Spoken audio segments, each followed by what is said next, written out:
All right, so we are in section 4.5 here, and we are still talking about the method of undetermined coefficients, but we are approaching it differently. You'll notice the title of this section is Undetermined Coefficients Annihilator Approach compared to the Superposition Approach from the last section. So the reason we call both of these undetermined coefficients is because they both kind of end in the same way. In both cases, we end up with kind of a general form for our particular solution yp with some unknown coefficients on those functions, and then we solve for those coefficients. The difference, though, is the first part in each of these methods.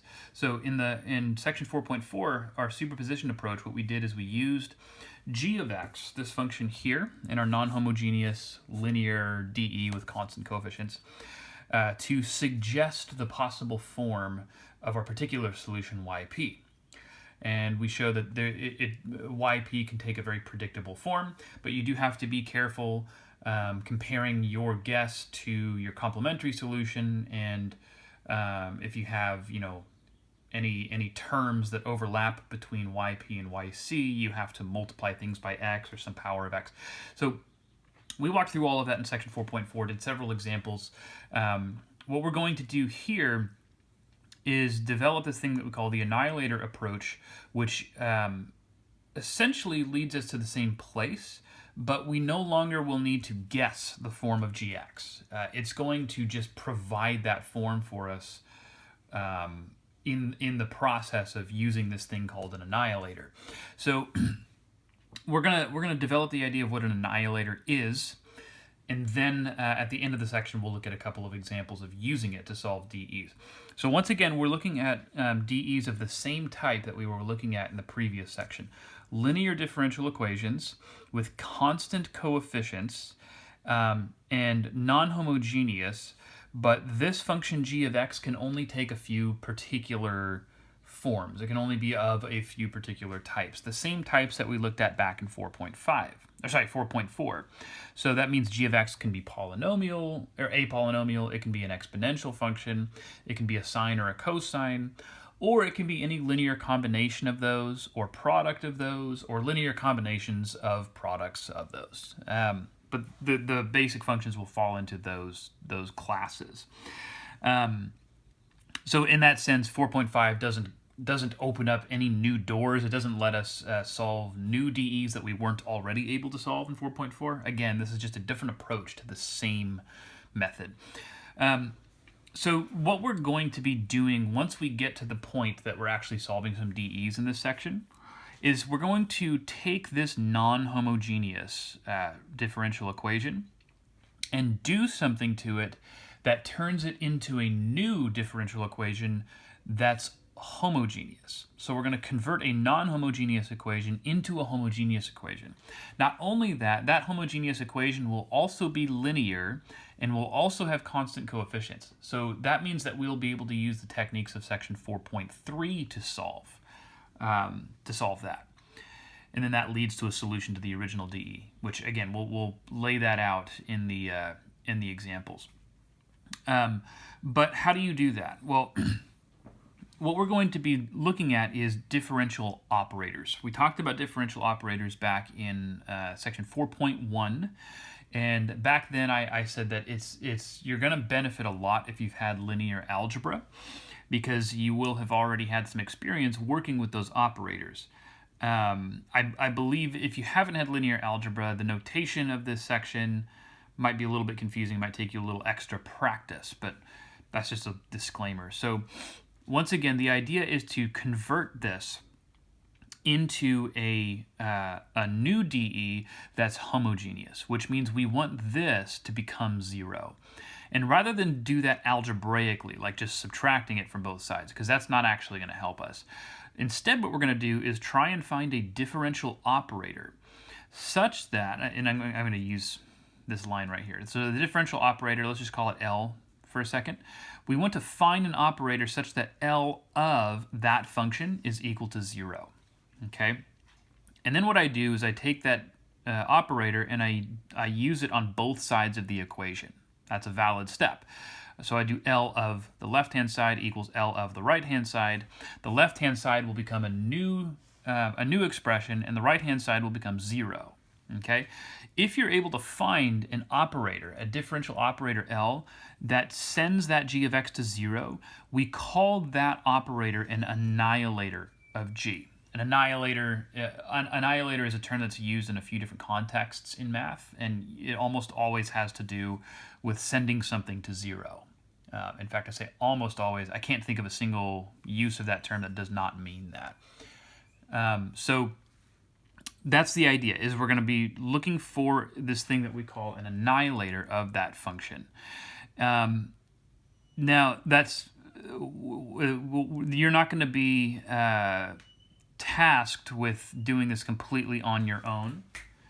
Instead, we're going to come up with just some standard annihilators for the common functions that we're dealing with in this section.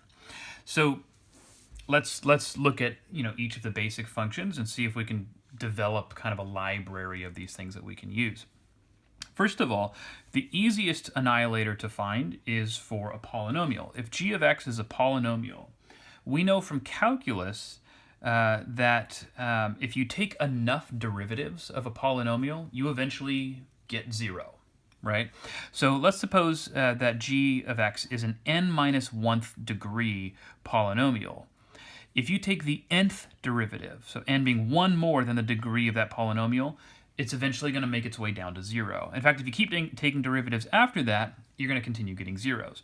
So a consequence of that is that the operator dn will annihilate any polynomial of degree n minus 1 or less. In particular, it'll annihilate all of these functions, 1, x, x squared, x cubed, everything all the way up until x to the n minus 1th power.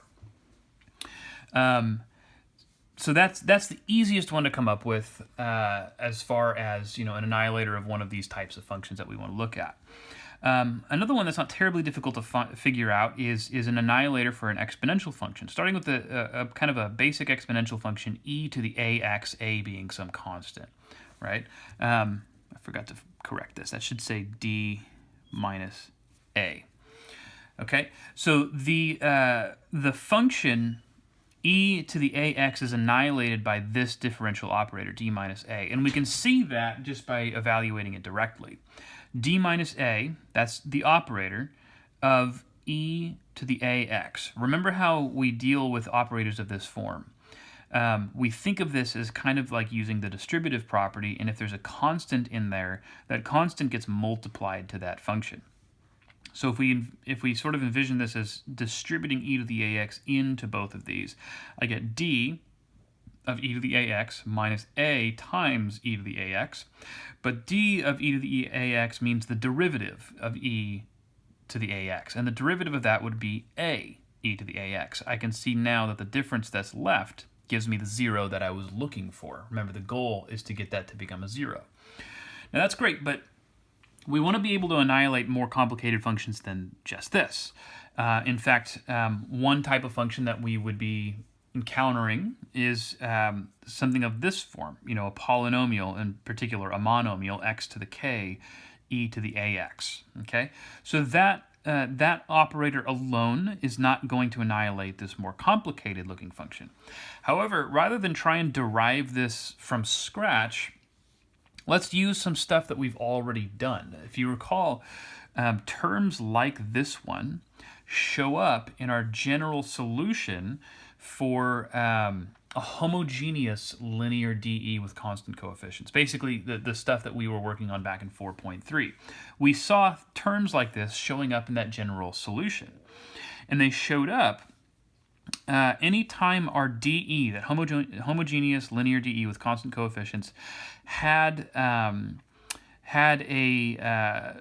auxiliary equation that contained a factor like this one, m minus a to the nth power. So that would mean that the number a, whatever a happens to be, is a solution to that auxiliary equation with multiplicity n. And if you remember, what that means is that we get all of these guys down here showing up amongst the terms of our general solution. But if that's the auxiliary equation for a DE that would have these guys as solutions, then the dE that would give us this in the first place would look like this, d minus a to the n y. Okay, so remember, this is the differential operator notation for what would end up being an nth order differential equation. And this thing, based on this previous discussion, would have all of these as solutions, right? So I could plug any one of these guys in for y and get a solution to this. But because this is homogeneous, plugging each of these in for y and getting 0 is the same thing as saying that this operator, d minus a to the n, is annihilating each one of these functions. So that says that d minus a to the nth power can be used as an annihilator for all of these functions. Okay, and compare the exponents on my x's that are showing up in here to the n that's showing up here. If I have d minus a to the n, it will annihilate any function of the form x to the k e to the ax, where k, this exponent, is any number less than n, any positive integer or any non-negative integer less than n. Now, I want to point something out that's important, and I didn't write it here, but if I make this n even larger, so for example n plus 1, it will still annihilate all of these functions, because that's just basically saying that I want to do this differential operator one more time. But if each one of these have already been annihilated, each one of them is already equal to 0, applying another differential operator to 0 still produces a 0. Even though that's the case, in practice for the stuff that we're using these annihilators for, we want this n to be chosen such that it's the smallest possible integer that will still annihilate everything we want to annihilate. Okay, I'll maybe mention that again when we look at an example. Okay,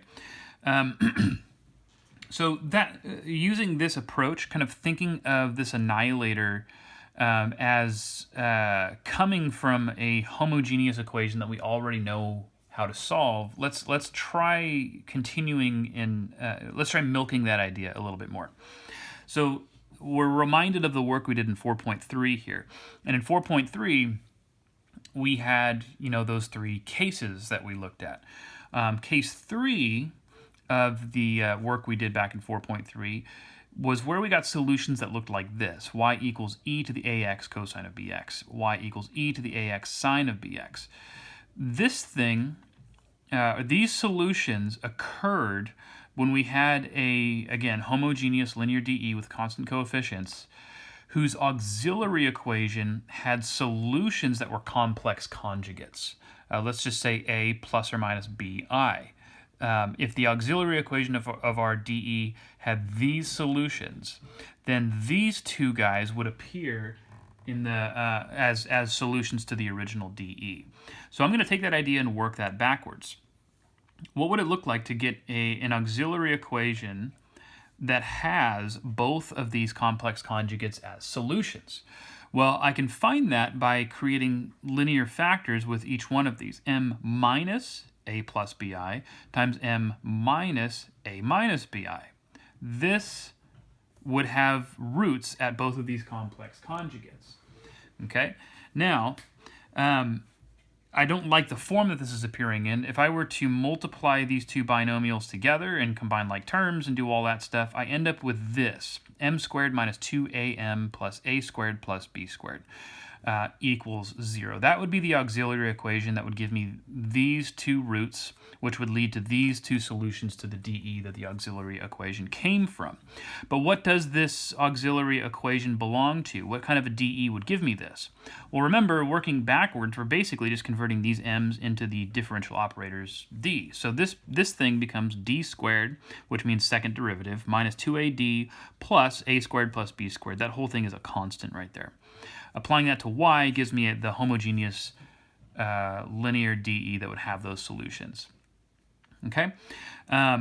So now, taking that idea and generalizing it even further, if these two complex conjugates have a multiplicity, remember these are roots to a polynomial, if they have a multiplicity that's greater than 1, then that would correspond to an auxiliary equation where this side is raised to some power that matches that multiplicity. And so, to be a little bit more general, if I were to take my annihilator, this guy, and raise it to the nth power, even though I'm calling it the nth power, remember that's talking about a higher order derivative. It's not technically an exponent.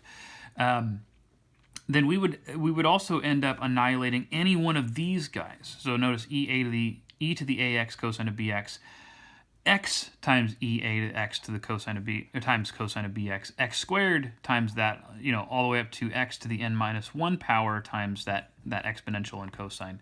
And then the same thing down here with these signs instead. Okay, so that has developed a few annihilators for the common functions that we deal with. But there's more to consider because, again, back in 4.4, we didn't just look at functions of these types. We also looked at linear combinations of different types, right? So, actually, before we do that, let's take a look at an example. Sorry, if you're hearing me snapping, it's because my dog is behind me getting into trouble, so I'm trying to manage him at the same time. Let's not get too far ahead of ourselves. I want to do a few examples of finding annihilators for particular functions. First, I'd like to find an annihilator for this guy. 5x to the fourth minus 7x squared plus x minus 7. This is just a polynomial. And based on the work that we did, an annihilator for this would be d5, or d to the fifth. And remember what that means is that if I were to evaluate d5 of this entire function, I should get 0. But that d5, remember, that's the same thing as saying take the fifth derivative of this. We know that that would be 0. Okay, so based on our previous discussion, this is an annihilator. Notice I didn't have to derive that. I didn't have to do a bunch of work. I already did the work, and now I'm just remembering which operators annihilate which types of functions. Okay, here's another one, 4e to the 6x. The coefficient here, the 4, plays no role in the annihilator. That 4 could be any constant, and the same annihilator will still take care of that one function. Based on our previous discussion, exponential functions, this one in particular, is going to have an annihilator of the form d minus 6. Okay, d minus whatever that constant is. That's going to be the annihilator for that guy. How about this one? Well, for what we have here, we have two terms, but notice they're similar in form. So they both have a monomial, 8x squared minus 13x cubed. 8x squared e to the 3x minus 13x cubed e to the 3x. Same exponential function in both of these terms. And then a second degree monomial here, a third degree monomial here. Okay, so both of these have a similar form. Coming back to our first page here, those resemble terms in this list right here. Okay, so let's take a look at the highest exponent that's appearing in this function right here. It's x to the third power. Okay, what this is telling me is that if I want to annihilate that highest power term, what I need is an annihilator of the form d minus a to a power that's one more than that exponent. Okay, so that means I'm looking at d minus, we still want to use the coefficient on the x here in my exponent, d minus 3, but I want to raise that to the fourth power. And again, I'm calling it a fourth power. It's technically not a power because we're not multiplying things. It has to do with derivatives, but I'm going to just borrow that terminology. Okay, now d minus 3 to the fourth power will annihilate this term, but according to what we did over here, it will also annihilate any term that has a similar form with an exponent even less than 3. So it should also annihilate this guy. Okay. Finally, we've got this. This is e to the negative x cosine of 3x plus 9e to the negative x sine of 3x. So again, notice this is kind of matching that last case that we were looking at here, where our solutions to, or our functions take on this form, e to the ax cosine of bx, e to the ax sine of bx. We want to identify what a and b would be in that case. So a would equal -1. That comes from the coefficient on the x's here. B would equal 3. That comes from the coefficient on the x's in the arguments for those trig functions. Okay, knowing a and b, all we need to do now is plug them in to this annihilator that we found right here, okay?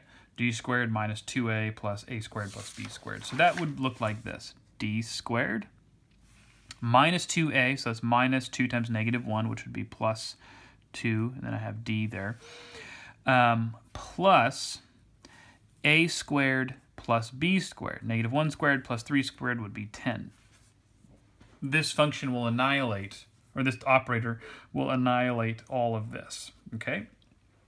And if you want to verify that, I'm not doing that here, but you can. If, again, you're uncomfortable with this operator notation and this idea of an annihilator, try applying this operator to this function. To get the practice in, see if you remember how you even use an operator to evaluate, or to how you evaluate a function at an operator, and then show that it does in fact come out to 0. This one will require a significant amount of work, but it's not that bad, really. Okay, so we've come up with a few annihilators for a few examples. Now let's look at kind of a more general case. What happens if you are looking at a function that's a linear combination of different types of functions that we've already talked about? So as an example, g of x. If g of x equals 2x cubed plus 5e to the 8x, we have a polynomial in here, and we have an exponential function in here. What I'm trying to do is find an annihilator for this entire function.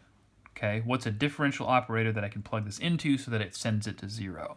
Well, if I look at it just term for term, based on what we've already done, I know that this polynomial will be annihilated by d4. Okay, remember the degree should be 1 more than the highest power in that polynomial. The exponential function 5e to the 8x, based on the work that we've just done, that specific term will be annihilated by d minus 8. But the problem is I don't want two separate annihilators. I want a single annihilator for the entire function.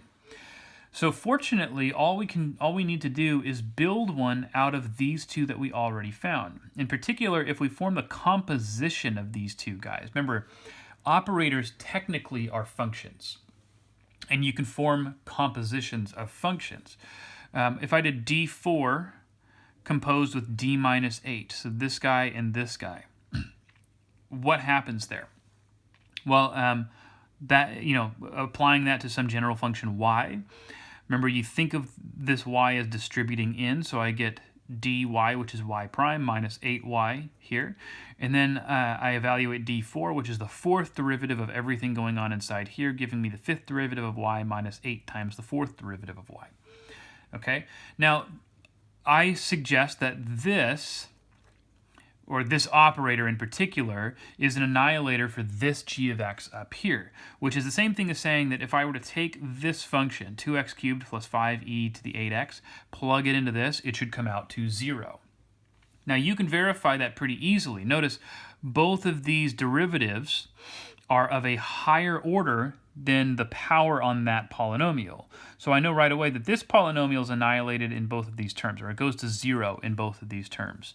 And then another thing you might notice is even though we're looking at a fourth derivative of this function, so that 8 is going to pop out 4 times, the fifth derivative is just going to pop out 1 more 8 from this term right here. So we're going to have 8 times the fifth derivative of y is just equal to 8 times the fourth derivative of y. That's basically what I'm saying there. This difference then comes out to 0 again. So the whole thing should be annihilated by that. Okay. Now that confirms for this one example that composing these two annihilators that we found by looking at each term individually will annihilate the whole thing. We want to show that that's going to happen in general, not just for this example. But before we do that, I want to point something out about differential operators. So you may be looking at this and thinking, how did you know to do d4 first and then d minus 8 second? What if I did it in reverse order, d minus 8 and d4? And it turns out it doesn't matter, because even though general operators don't necessarily commute when you compose them, differential operators always do. So in other words, d4 d minus 8 is the same thing as d minus 8 d4, which we show here. And I'll let you kind of look through this to understand, how we're getting that. It's fairly straightforward. So that's an important property of differential operators. They commute when you compose them. Okay.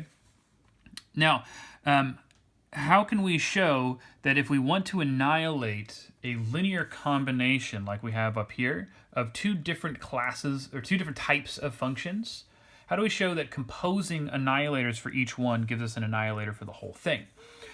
Well, let's suppose for a second that we have two functions, y1 and y2, and let's suppose also that we've managed to find annihilators for each one. L1 annihilates y1, L2 annihilates y2. Okay? I would like to show that the composition of these two operators will annihilate the sum of these two functions. All right? So to do that, I create that composition, L1, L2 of y1 plus y2. Remember, differential operators are linear.